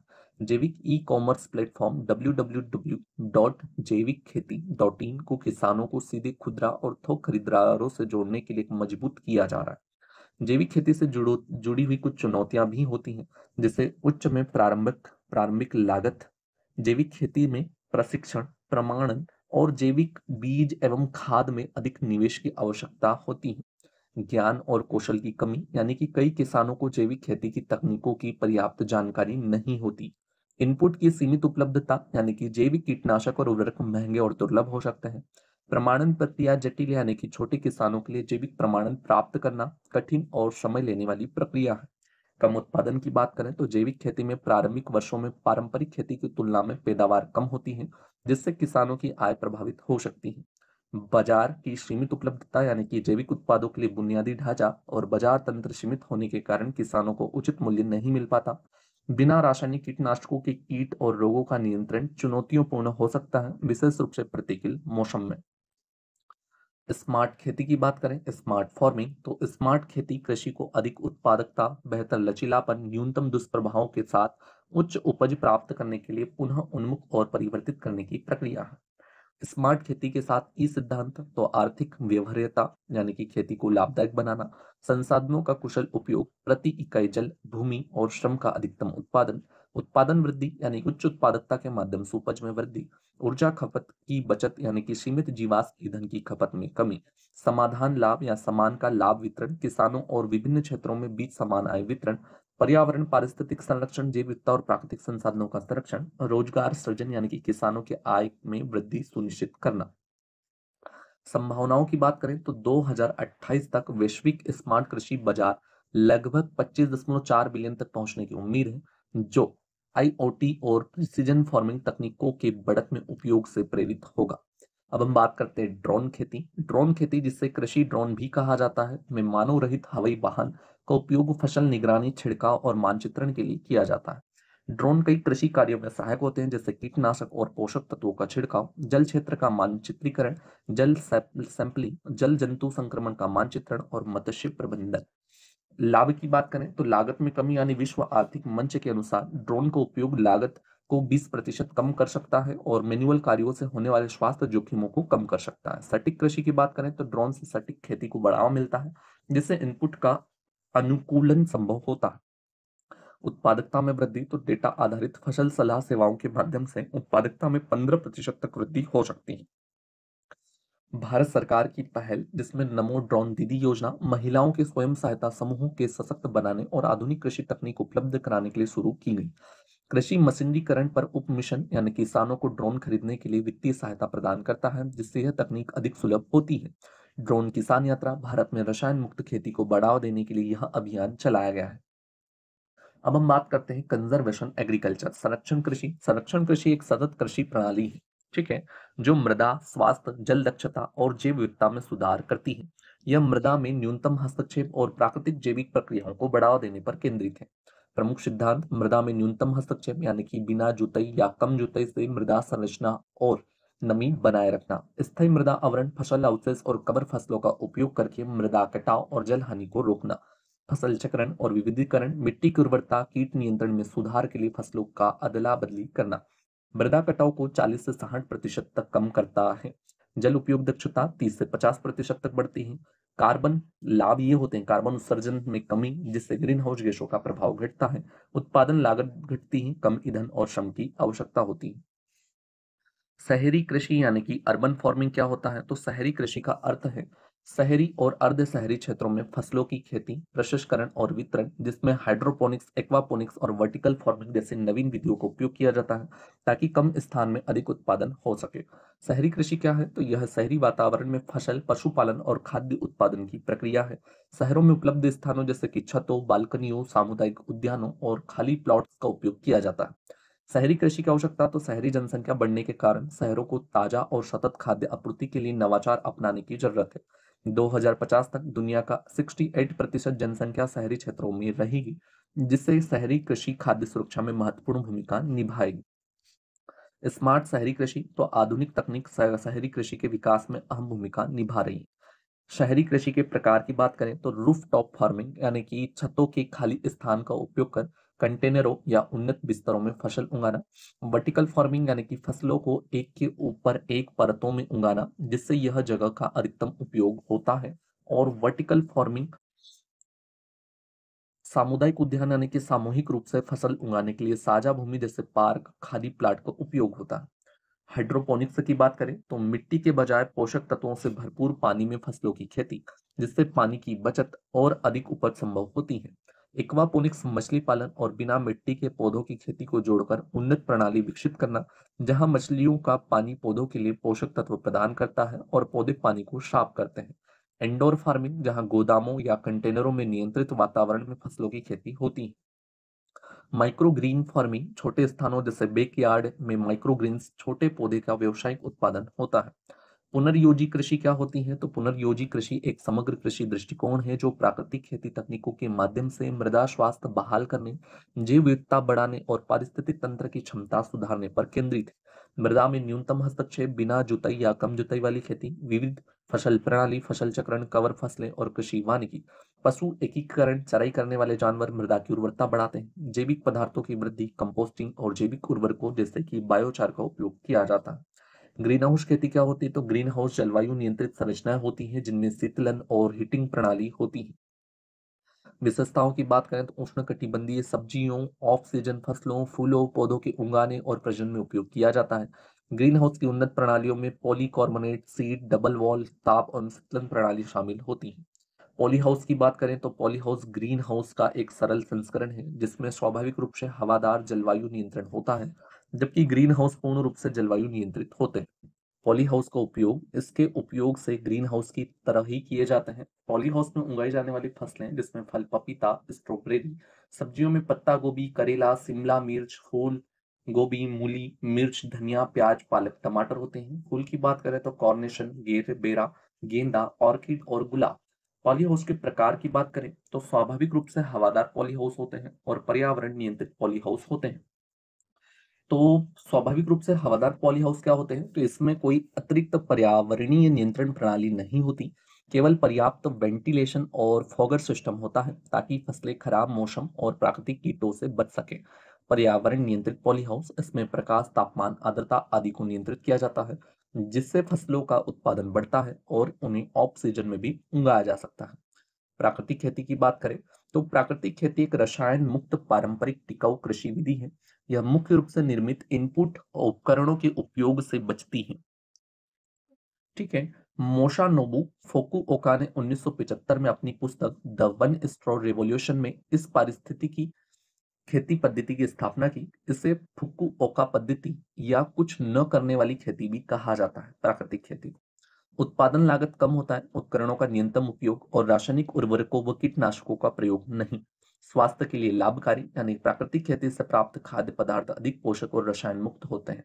पर्यावरण संरक्षण, इसमें रासायनिक अवशेष और कार्बन उत्सर्जन कम होते हैं। यह कृषि पारिस्थितिकी आधारित विविध खेती प्रणाली है जिसमें फसलें, वृक्ष और पशुधन को जैविक विविधता के साथ एकीकृत किया जाता है। अब हम बात करते हैं जल का कुशल उपयोग। आधुनिक व्यावसायिक खेती भूजल का अत्यधिक दोहन करती है, जबकि प्राकृतिक खेती में मृदा नमी का अधिक कुशल उपयोग होता है। मृदा स्वास्थ्य को बढ़ावा, रासायनिक खेती मृदा से मुख्य पोषक तत्व नाइट्रोजन, फास्फोरस, पोटेशियम आदि सूक्ष्म पोषक तत्व, लोह, मैग्नीज, जिंक, तांबा आदि जैसे जैविक कार्बन और नाइट्रोजन स्थिरीकरण के लिए आवश्यक राइजो बायोम को कम कर देती है। प्राकृतिक खेती लाभकारी जीवों जैसे केचुआ, मृदा एंजाइम, सूक्ष्म जीवों की वृद्धि को बढ़ावा देती है, जिससे मिट्टी की गुणवत्ता सुधरती है। उपज में गिरावट, भारत का पहला जैविक राज्य सिक्किम जैविक खेती में परिवर्तन के बाद उपज में गिरावट देख चुका है, जिससे कई जिसके कारण कई किसानों ने पारंपरिक खेती की ओर वापसी की है। प्राकृतिक इनपुट्स की कमी, प्राकृतिक इनपुट्स की आसान उपलब्धता न होने के कारण जैविक खेती में परिवर्तन करना कठिन हो जाता है, जिससे लाभकारी कृषि प्रभावित होती है। रासायनिक इनपुट उद्योग का विरोध की बात करें तो एक पूंजी गहन उद्योग है जो प्राकृतिक खेती को अपनाने की किसी भी कोशिश का स्वाभाविक रूप से विरोध करता है। लास्ट देखने वाले हैं शून्य बजट प्राकृतिक खेती, ZBNF। शून्य बजट यानी कि जीरो बैलेंस। ठीक है। नेचुरल फार्मिंग, भारत ने 2019-20 के बजट में शून्य बजट प्राकृतिक खेती की शुरुआत की। इसे सुभाष पालेकर, जिन्हें 2016 में पद्मश्री से सम्मानित किया गया, ने हरित क्रांति के कारण कर्ज में डूबे किसानों के लिए आंदोलन के रूप में प्रचारित किए। जीरो बैलेंस नेचुरल फार्मिंग न तो रसायन युक्त होती है, न ही पूर्णतः जैविक है। यह रासायनिक और निर्मित इनपुट्स के बिना खेती करने और किसानों को स्थानीय रूप में उपलब्ध प्राकृतिक संसाधनों पर निर्भर रहने के लिए प्रेरित करता है। इसे शून्य बजट कहा जाता है क्योंकि इसमें खेती के लिए बाहरी इनपुट्स खर्च नहीं करना पड़ता और मुख्य फसलें उगाने की लागत अंतर्वर्ती फसलों से होने वाली आय से पूरी हो जाती है। शून्य बजट प्राकृतिक खेती के घटक की बात करें तो ZBNF को बढ़ावा देने वाले तत्व होते हैं, यानी कि मृदा वायु संचार, कम सिंचाई, इसमें बिजली की बचत होती है, अंतर्वर्ती फसलें, मेड और टॉप सॉइल मल्चिंग मिल्चिंग। ठीक है। ZBF गहन सिंचाई और गहरी जुताई को हतोत्साहित करता है। ठीक है। यह वर्मी कंपोस्ट का उपयोग करके उपयोग का विरोध करता है, इसके बजाय स्थानीय गहरे मिट्टी के केंचुओं को पुनर्जीवित करने की सिफारिश करता है। जीरो बैलेंस नेचुरल फार्मिंग में उर्वरकों और कीटनाशकों का विकल्प, यानी कि जीरो बजट कृषि जो होती है उसमें रासायनिक उर्वरकों और कीटनाशकों की जगह स्थानीय रूप से उपलब्ध गोबर, गोमूत्र, गुड़ आदि का उपयोग किया जाता है। बीजों को प्राकृतिक रूप से तैयार बीज उपचार विधि से सुरक्षित किया जाता है। ZBNF में निम्नलिखित जैविक पोषण और मिट्टी सुधार शामिल हैं। कौन कौन से होते हैं वो आप देख लीजिए। पहला होता है जीवामृत। जीवामृत जीवामृत एक किण्वित सूक्ष्मजीव संस्कृति है जो मिट्टी में सूक्ष्मजीवों और केंचुओं की सक्रियता बढ़ाती है। यह पौधों को पोषक तत्व प्रदान करता है और फफूंद एवं बैक्टीरियल रोगों से बचाता है। बीजामृत क्या होता है? बीजामृत यह मिट्टी और बीज जनित रोगों से जड़ों की सुरक्षा करता है। इसे देशी गोमूत्र, गोबर, गुड़ आदि के मिश्रण से तैयार किया जाता है। अच्छादन की बात करें तो मिट्टी पर बायोमास की सुरक्षात्मक परत बिछाने की प्रक्रिया होती है। वापसा क्या होती है? तो वापसा मृदा में नमी और वायु के संतुलन की स्थिति, सिंचाई को कम करना, केवल दोपहर में वैकल्पिक क्यारियों में सिंचाई करना। जेट बीएनएफ में कीट एवं रोग प्रबंधन। ठीक है, बीमारियों को नियंत्रित करने के लिए तीन प्रमुख प्राकृतिक उपाय अपनाए जाते हैं। एक होता है अग्नशास्त्र, एक होता है ब्रह्मास्त्र और एक होता है नीमास्त्र।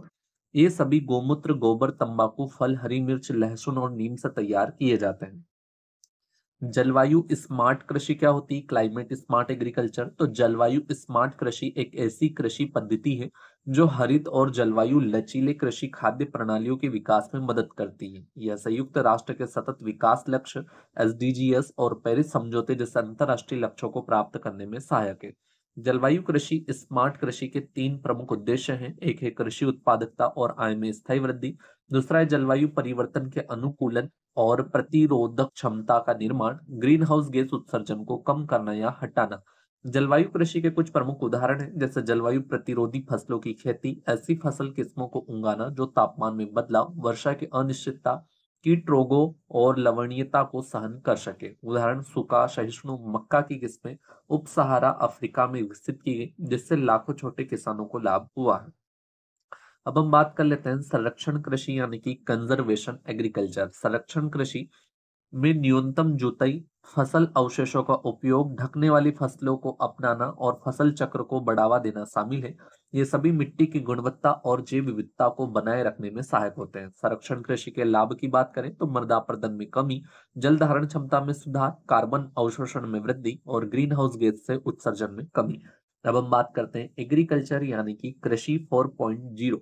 4.0 जिस स्मार्ट फार्मिंग, डिजिटल फार्मिंग भी कहा जाता है, कृषि में चौथी प्रमुख क्रांति को दर्शाता है। यह आधुनिक तकनीकों का उपयोग करके खाद्य उत्पादन और संसाधन प्रबंधन को अनुकूलित करता है। कृषि 4.0 की कुछ विशेषता है, जैसे इंटरनेट ऑफ थिंग्स होता है, कृत्रिम बुद्धिमत्ता यानी कि एआई और machine learning, big data analytics होता है और रोबोटिक्स और प्रिसीजन फार्मिंग तकनीक होता है। कृषि क्रांतियों का क्रमबद्ध विकास देख लेते हैं तो कृषि 1.0 लगभग 10,000 ईसा पूर्व से शिकार और संग्रहण से स्थायी कृषि की ओर बदलाव, पौधों और पशुओं को पालने का प्रारंभ। कृषि 2.0 औद्योगिक क्रांति 18वीं और 19वीं सदी के दौरान कृषि में मशीनीकरण की शुरुआत, फसल चक्र में सुधार, रासायनिक उर्वरकों और कीटनाशकों का उपयोग। कृषि 3.0 हरित क्रांति 20वीं सदी का मध्य, उच्च उत्पादकता वाली फसलें, सिंचाई विस्तार और सिंथेटिक उर्वरकों को बढ़ावा हुआ उपयोग, बुवाई कटाई सिंचाई में मशीनीकरण जो भविष्य एवं कृषि स्वचालन और रोबोटिक्स की नींव बना। कृषि 4.0 डिजिटल और स्मार्ट खेती का युग, आईओटी, एआई, रोबोटिक्स और डेटा एनालिटिक्स द्वारा कृषि को स्वचालित और कुशल बनाना, खपत में कमी, संसाधनों का इष्टतम उपयोग और अधिक सटीक कृषि तकनीकों का विकास। अब हम देख लेते हैं कृषि प्रणाली के घटक। ये हमारा मोस्ट आईएमपी टॉपिक रहने वाला है। ठीक है, कृषि प्रणाली के घटक, जिसमें कृषि प्रणाली या कृषि आधारित आजीविका प्रणाली के घटक में परस्पर जुड़े हुए तत्व होते हैं जो कृषि उत्पादन को बढ़ावा देने और किसानों की आजीविका को बनाए रखने में सहायता करते हैं। इनमें प्राकृतिक संसाधन, इनपुट, उत्पादन, मानव और सामाजिक पूंजी तथा सहायक संस्थान शामिल होते हैं। ये सभी मिलकर तय करते हैं कि कोई कृषि प्रणाली कितनी प्रभावी है, खाद्य उत्पादन, आय सृजन और सतत कृषि सुनिश्चित करने में कितनी सक्षम है। प्राकृतिक संसाधन की बात करें तो प्राकृतिक संसाधन किसी भी कृषि प्रणाली की आधारशिला होते हैं। इनकी उपलब्धता और गुणवत्ता कृषि उत्पादकता और स्थायित्व को सीधे प्रभावित करती है। भूमि की बात करें तो कृषि के लिए मुख्य संसाधन जो निर्धारित करता है कि कौन से फसल और पशुधन पाले जा सकते हैं। मिट्टी की गुणवत्ता और भूमि की आकार की उत्पादकता महत्वपूर्ण भूमिका निभाते हैं। जल की बात करें तो सिंचाई, पशुपालन, मत्स्य पालन के लिए आवश्यक नदियों, झीलों, भूजल और वर्षा जल स्रोतों तक पहुंच कृषि गतिविधियों के लिए महत्वपूर्ण होते हैं। जैव विविधता फसल पशुधन की विविधता प्रणाली सहनशीलता बढ़ाती है, मिट्टी के स्वास्थ्य में सुधार करती है और सतत कृषि को समर्थन देती है। तापमान, वर्षा, मौसमी बदलाव, फसल चयन, बुवाई चक्र कृषि पद्धतियों को प्रभावित करते हैं।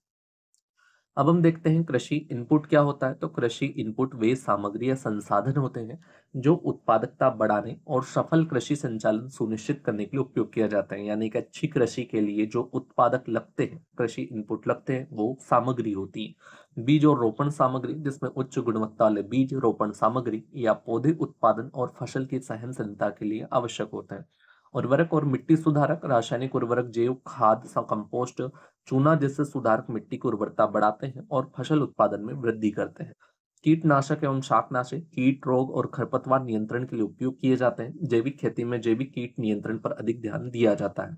सिंचाई प्रणाली की बात करें तो ड्रिप सिंचाई, स्प्रिंकल पारंपरिक सिंचाई पद्धतियों फसलों को आवश्यक नमी प्रदान करते हैं। मशीनरी और उपकरण, ट्रैक्टर, हल, हार्वेस्टर और अन्य कृषि उपकरण भूमि की तैयारी, बुआई, निंदाई, गुड़ाई और कटाई में सहायता करते हैं, जिससे श्रम में कमी आती है और उत्पादकता बढ़ती है। अगला देखते हैं फसलें और पशुधन। कृषि प्रणाली मुख्य रूप से फसल उत्पादन, पशुधन पालन या दोनों के संयोजन पर आधारित होती है। फसलों और पशुओं का चयन पर्यावरणीय परिस्थितियों, बाजार मांग और किसानों की आवश्यकताओं पर निर्भर करता है। फसलें की बात करें तो इनमें मुख्य अनाज फसलें जैसे चावल, गेहूं, मक्का, नकदी फसल जैसे गन्ना, कपास और बागवानी फसलें शामिल हैं। फसल चयन खाद्य सुरक्षा सुनिश्चित करने और आय उत्पन्न करने में महत्वपूर्ण भूमिका निभाता है। पशुधन गाय, बकरी, भेड़, मुर्गी, सुअर जैसे पशुधन दूध, मांस, अंडा, खाद प्रदान करके फसल उत्पादन को समर्थन देते हैं। मत्स्य पालन, कुछ कृषि प्रणालियों में मछली पालन या झींगा पालन को शामिल किया जाता है ताकि खाद्यान्न उत्पादन और आय में वृद्धि हो सके। एग्रो फॉरेस्ट्री, कृषि वानिकी, कृषि भूमि पर पेड़ों को उगाने से लकड़ी, फल या फसल चक्र प्रणाली में सुधार होता है, जिससे मिट्टी की उर्वरता और जैव विविधता बढ़ती है। मानव पूंजी की बात करें तो मानव पूंजी में किसानों को श्रम शक्ति, कौशल, ज्ञान शामिल होते हैं जो कृषि प्रबंधन उत्पादकता को सुनिश्चित करने में महत्वपूर्ण भूमिका निभाते हैं। श्रम की बात करेंगे तो भाई साहब कृषि गतिविधियों जैसे कि बुआई हुआ, निंदाई हुआ, गुड़ाई हुआ, सिंचाई हुआ, कटाई, फसल कटाई के बाद प्रक्रियाओं के लिए श्रमिकों की आवश्यकता होती है। कौशल और ज्ञान यानी कि कुछ कौशल और प्रशिक्षित होना चाहिए स्थानीय परिस्थितियों में समझने, फसल एवं पशु प्रबंधन करने। आधुनिक तकनीकों जैसे कीट प्रबंधन, मृदा संरक्षण, सिंचाई के उपयोग से किसानों की विशेषज्ञता उत्पादकता को प्रभावित करती है। शिक्षा और प्रशिक्षण, कृषि शिक्षा, विस्तार सेवाओं और प्रशिक्षण कार्यक्रमों तक पहुंच से किसानों को नई तकनीकों को अपनाने और दक्षता सुधारने में मदद मिलती है। अब हम बात करते हैं सामाजिक और संस्थागत पूंजी। कृषि से जुड़े सामाजिक और संस्थागत नेटवर्क किसानों को संसाधन सहायता। सामाजिक और संस्थागत पूंजी, कृषि से जुड़े सामाजिक और संस्थागत नेटवर्क किसानों को संसाधन सहायता, बाजार तक पहुंच प्रदान करने में महत्वपूर्ण भूमिका निभाते हैं। किसानों, सहकारी समितियों, समूह यानी कि किसान संसाधनों को साझा करने, ऋण प्राप्त करने, सामूहिक रूप से इनपुट खरीदने और अपने उत्पादों का बेहतर। किसान सहकारी समिति और समूह किसान संसाधनों को साझा करने, ऋण प्राप्त करने और सामूहिक रूप से इनपुट खरीदने और अपने उत्पादों को बेहतर विपणन करने के लिए सहकारी समिति बनाते हैं। सरकारी नीतियां और सब्सिडी, तो सरकार द्वारा उर्वरक, बीज, सिंचाई, फसल बीमा, न्यूनतम समर्थन मूल्य एमएसपी जैसी योजनाओं के तहत छोटे किसानों को सहायता प्रदान की जाती है। विस्तार सेवाओं की बात करें, एक्सटेंशन सर्विसेज, सरकारी और गैर सरकारी संगठन किसानों को तकनीकी सलाह, प्रशिक्षण और सहायता प्रदान करते हैं ताकि वे आधुनिक तकनीकों को अपनाकर उत्पादकता बढ़ा सके। ऋण और वित्तीय सेवाओं तक पहुंच, किसानों को बीज, उर्वरक, मशीनरी खरीदने के लिए ऋण की आवश्यकता होती है। माइक्रो क्रेडिट संस्थान, ग्रामीण बैंक एवं स्वयं सहायता समूह कृषि में वित्तीय निवेश का समर्थन करते हैं। बाजार और बुनियादी ढांचा, बाजार परिवहन, भंडारण, प्रसंस्करण सुविधाओं की उपलब्धता लाभप्रदता सुनिश्चित करती है और कटाई के बाद होने वाले नुकसान को कम करती है। आर्थिक और बाजार कारक, आर्थिक कारक कृषि प्रणालियों की लाभप्रदता और स्थिरता को प्रभावित करते हैं। बाजार मूल्य फसलों और पशुधन की कीमतें स्थानीय, राष्ट्रीय और वैश्विक बाजारों पर निर्भर करती है। डेयरी उत्पादों या नकदी फसलें जैसे कि उच्च मूल्य वाली वस्तुएं बेहतर आय प्रदान करती हैं। इनपुट लागत, बीज, उर्वरक, कीटनाशक और मशीनरी लागत खेत की लाभप्रदता को कम प्रभावित करती है। गैर कृषि आय, कई किसान परिवार अपनी कृषि आय बढ़ाने के लिए गैर कृषि कार्यों या व्यापार में संलग्न होते हैं, जिससे आजीविका का विविधीकरण होता है। उत्पादन और उत्पादकता, कृषि प्रणालियों घरेलू उपभोग और व्यावसायिक बिक्री के लिए विभिन्न उत्पाद उत्पन्न करती है। खाद्य उत्पाद, मुख्य अनाज फसलें, सब्जी, फल, दूध, अंडे, मांस आवश्यक खाद्य स्रोत और बाजार वस्तुओं के रूप में कार्य करते हैं। नकदी फसलों की बात करें तो कपास, कॉफी, चाय, मसाले, गन्ना जैसी उच्च मूल्य वाली फसलें व्यावसायिक उद्देश्यों के लिए उगाई जाती है। उप उत्पाद, तो इसमें खाद होता है, पुआल होता है, फसल अवशेष जैसे शेष पदार्थ, पशु चारे, खाद्य निर्माण और बायोगैस उत्पादन के लिए उपयोग किए जाते हैं। 8वां नंबर का आता है पर्यावरण स्थिरता और सहनशीलता। सतत कृषि पद्धतियां दीर्घकालिक उत्पादकता सुनिश्चित करती हैं और पारिस्थितिक संतुलन बनाए रखती हैं। मृदा स्वास्थ्य प्रबंधन, जिसमें फसल चक्र, जैविक खेती और रसायनों के सीमित उपयोग से मिट्टी की उर्वरता बनाए रखने और मृदा क्षरण को रोकने में मदद मिलती है। जल क्षरण, ड्रिप सिंचाई और वर्षा जल संचयन जैसे कुशल सिंचाई विधियां जल की बर्बादी को कम करती हैं। जैव विविधता संरक्षण, विविध फसलें, अंतर फसल पद्धतियां, कृषि वानिकी और देसी प्रजातियों का संरक्षण जलवायु परिवर्तन के प्रति सहनशीलता बढ़ाते हैं। जलवायु अनुकूलन, सूखा प्रतिरोधी फसलें और पशु नस्लें जैसे जलवायु स्मार्ट कृषि तकनीकें जलवायु परिवर्तन के प्रभाव को कम करने में मदद करती हैं। जोखिम प्रबंधन और विविधीकरण, किसान जलवायु, कीटों, बाजार में उतार चढ़ाव से जुड़े जोखिमों को कम करने के लिए विभिन्न रणनीतियां अपनाते हैं, जिसमें फसल पशुधन विविधीकरण, विभिन्न प्रकार के फसलों की खेती, पशुधन पालन से आय के एकमात्र स्रोत पर निर्भरता कम होती है, जिससे स्थिरता बनी रहती है। फसल बीमा की बात करें तो सरकार समर्पित बीमा योजना प्राकृतिक आपदाओं, कीट प्रकोपों और आर्थिक अस्थिरता के कारण फसल विफलता की स्थिति में वित्तीय सुरक्षा प्रदान करती है। प्रौद्योगिकी घटक क्या होता है, तो इसमें खेती में उपयोग होने वाले उपकरण, मशीनरी और आधुनिक नवाचार शामिल है। उपकरण और मशीनरी जिसमें हल, ट्रैक्टर, हार्वेस्टर और सिंचाई उपकरण श्रम की आवश्यकता कम करता है और दक्षता बढ़ाता है। सिंचाई प्रणाली, ड्रिप सिंचाई, स्प्रिंकलर और नहरें जल प्रबंधन के लिए फसलों को निरंतर जल आपूर्ति सुनिश्चित करता है। सूचना प्रौद्योगिकी में जीपीएस, ड्रोन और फार्म प्रबंधन सॉफ्टवेयर सटीक खेती और डेटा आधारित निर्णय लेने को बढ़ावा देता है। जैव प्रौद्योगिकी आनुवांशिक रूप से संशोधित जीव और जैविक उर्वरक होते हैं, फसल, कीट और प्रतिरोध पोषक तत्व पोषण में सुधार करता है। नवाचार और उन्मूलन, इसमें नई प्रथाओं और प्रौद्योगिकों को अपनाने पर ध्यान दिया जाता है। अनुसंधान और विकास, जिसमें नई फसल किस्मों, खेती की तकनीकों और प्रौद्योगिकों का विकास किया जाता है। परिवर्तन के प्रति अनुकूलता, तो जलवायु परिवर्तन बाजार परिवर्तनों की नई चुनौतियों के प्रति लचीलापन साझा करता है। ज्ञान साझा करना, किसानों और संबंधित हितधारकों के बीच जानकारी और सर्वोत्तम प्रथाओं का आदान प्रदान। कृषि आधारित आजीविका प्रणाली, कृषि प्रणाली विभिन्न कृषि उपक्रमों जैसे कि फसल उत्पादन, पशुपालन, मत्स्य पालन, वानिकी, रेशम उत्पादन, कुक्कुट पालन को एकीकृत करती है। इसका उद्देश्य संसाधनों का अधिकतम उपयोग और कृषि उत्पादकता में सुधार करना है। यह कृषि उप उत्पादों के प्रभावी उपयोग को भी सुनिश्चित करता है, जिससे आर्थिक लाभ बढ़ता है। अब हम बात करते हैं ग्रामीण आजीविका में कृषि प्रणालियों की भूमिका। सर्वप्रथम होता है इनकम जनरेशन, आय का एकमात्र साधन। ठीक है, कृषि प्रणाली ग्रामीण परिवारों की मुख्य आय का स्रोत होता है। कृषि किसान नकदी आय के लिए फसल उत्पादन, पशुपालन और मिश्रित खेती में संलग्न होते हैं। विविधीकृत कृषि प्रणाली मौसमी और बाजार उतार चढ़ाव के जोखिम को कम करने में मदद करती है।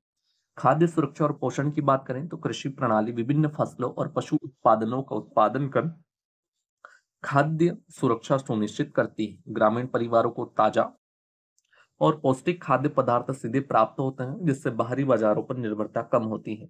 घर में उत्पादित भोजन से आहार विविधता और समग्र पोषण स्तर में सुधार होता है। रोजगार के अवसर, कृषि ग्रामीण क्षेत्रों में सबसे बड़ा रोजगार क्षेत्र बना हुआ है। कृषि प्रणाली बुवाई, कटाई, पशुपालन और फसल कटाई के बाद प्रक्रिया से जुड़े रोजगार प्रदान करती है। छोटे किसानों के लिए यह स्थायी रोजगार का एक प्रमुख स्रोत होता है। सांस्कृतिक पहचान और सामाजिक संरचना, पारंपरिक कृषि पद्धतियां ग्रामीण समुदायों में गहराई से जुड़ी हैं। कृषि प्रणाली सांस्कृतिक विरासत, पारंपरिक ज्ञान और समुदाय की पहचान को संरक्षित करती है। कृषि कार्यों में साझेदारी और स्थानीय बाजारों के माध्यम से सामुदायिक संबंध मजबूत होते हैं। संसाधन प्रबंधन और स्थिरता यानी कि रिसोर्सेस मैनेजमेंट एंड सस्टेनेबिलिटी, सतत कृषि पद्धतियां मिट्टी, जल एवं जैव विविधता के संरक्षण में सहायक होती हैं। फसल चक्र, मिश्रित फसल प्रणाली और जैविक खेती जैसे तकनीकें मिट्टी की उर्वरता बनाए रखती हैं और क्षरण को कम करती हैं। कृषि प्रणाली दीर्घकालिक पर्यावरणीय स्थिरता और जलवायु सहनशीलता में योगदान देती हैं।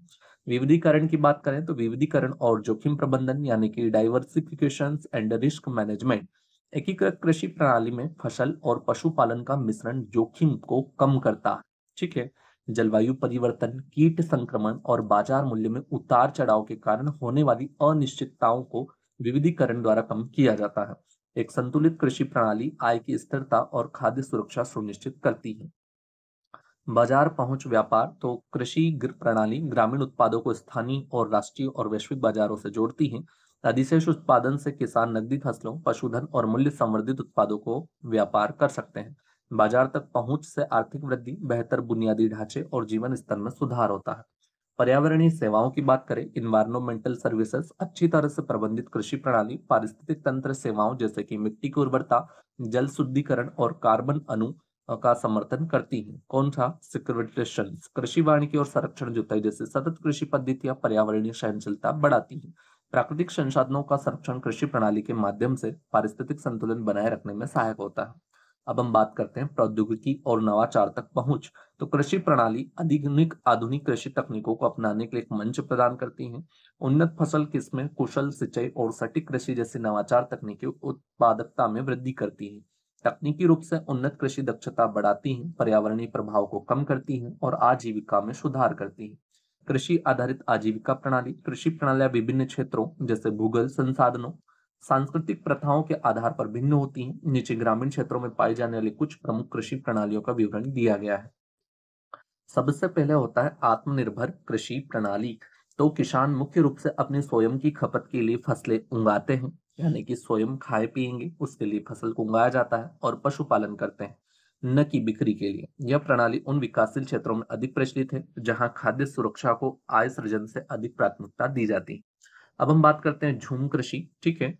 दक्षिण पूर्व एशिया और मध्य अफ्रीका के कुछ हिस्सों में पाई जाती है। किसान जंगल के क्षेत्रों को साफ करके धान, मक्का और कसावा जैसे फसलें उगाते हैं। जब मिट्टी की उर्वरता घटने लगती है तो नए क्षेत्रों में चले जाते हैं। मिश्रित कृषि प्रणाली क्या होती है?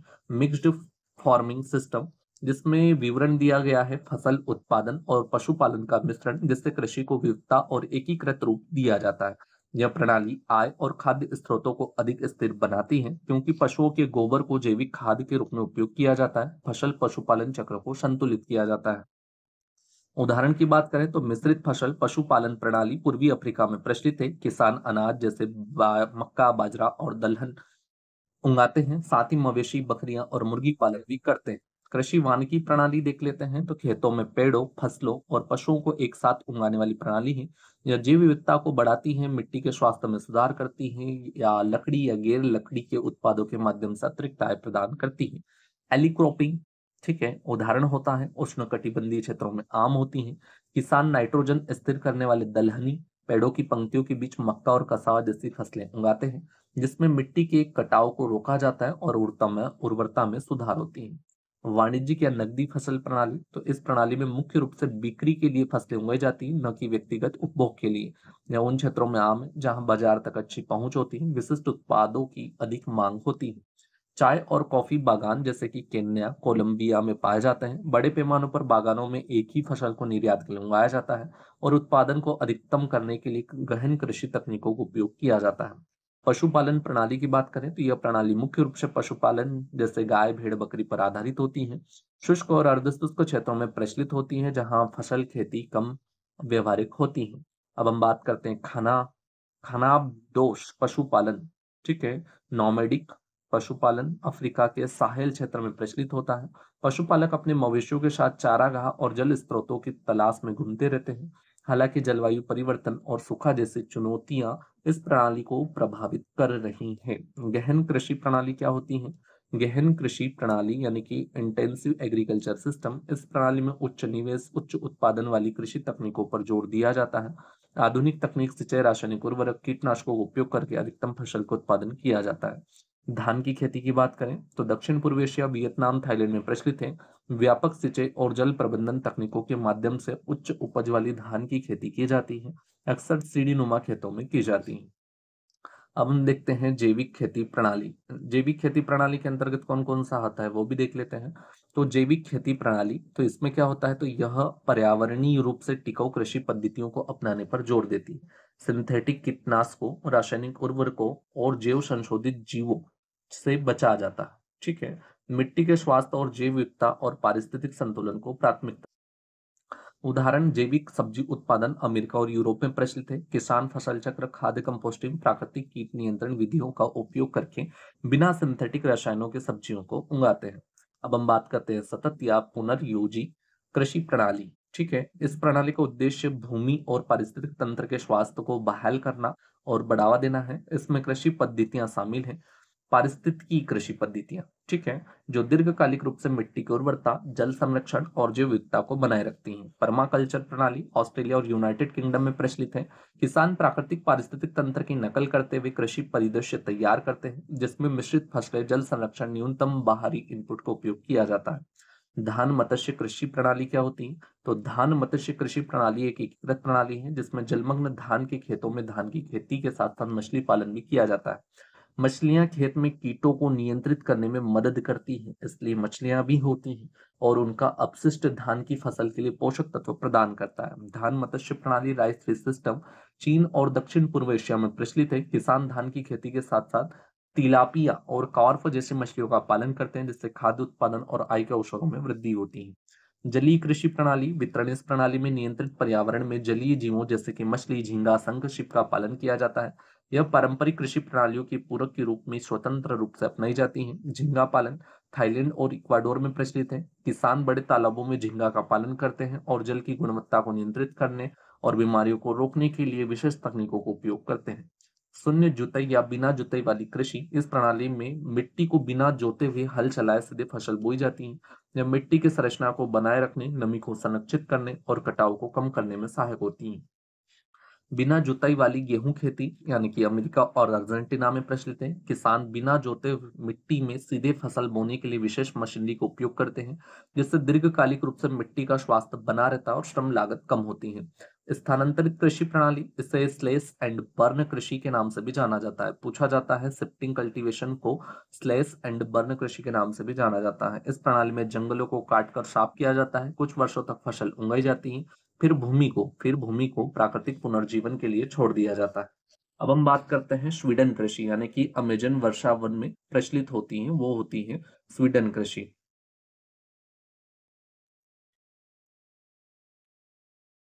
छोटे किसान जंगल के कुछ हिस्सों को साफ करके मेनिक, मक्का और शकरकंद जैसी फसलें उगाते हैं और फिर मिट्टी की उर्वरता बहाल करने के लिए भूमि को कुछ समय के लिए पड़ती छोड़ देते हैं।